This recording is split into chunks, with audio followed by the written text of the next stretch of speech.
Unit 15, Helium-3. Considering gas prices these days, I'm sure that many of you know that we need to find new sources of energy. There has been a lot of talk lately about solar power and wind power, but these have significant limitations such as reliability.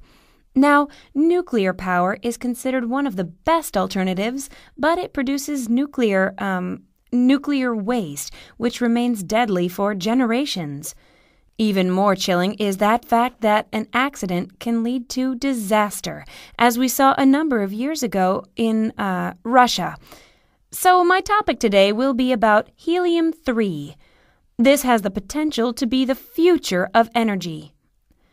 As we have all read, fusion offers the benefits of nuclear power without the toxic waste that is currently being produced. However, the amount of helium-3 on Earth is very small. Regular helium is known as helium-4.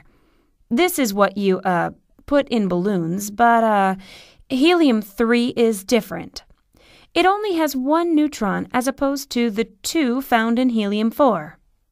This makes helium-3 act very differently, but it also means that it's very rare. However, there is a vast reserve of helium-3 nearby, the Moon. Here are some numbers. The total amount of helium-3 on Earth is about 10 kilos. In contrast, the Moon contains over 1 million tons. The helium-3 is deposited on the lunar surface by the solar winds. A space shuttle could fly up and carry the lunar rocks back to the Earth's surface. Then, by heating the rocks to 800 degrees Celsius, you'll release the helium. Just 25 tons would be enough to power the entire United States for 1 year.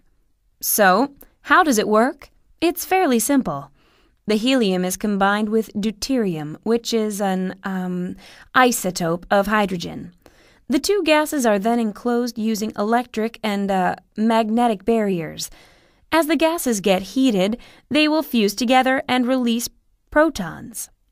Those protons will hit the barrier and generate energy.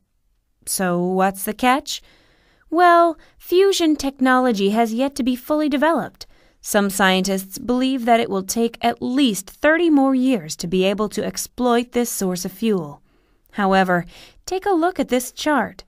As you can clearly see, the amounts of fossil fuels are limited, and by 2050, we're going to start running out.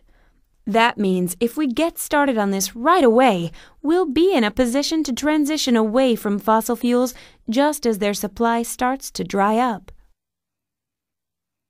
Listening comprehension. Number 1. What is the professor mainly discussing? Number 2. According to the professor, what is the primary benefit of fusion? Number 3. What are the disadvantages of each type of energy source? Write your answers in full sentences. Number 4. How is the lecture organized? Number 5. In the lecture, the professor discusses helium-3. Choose true or false for each statement.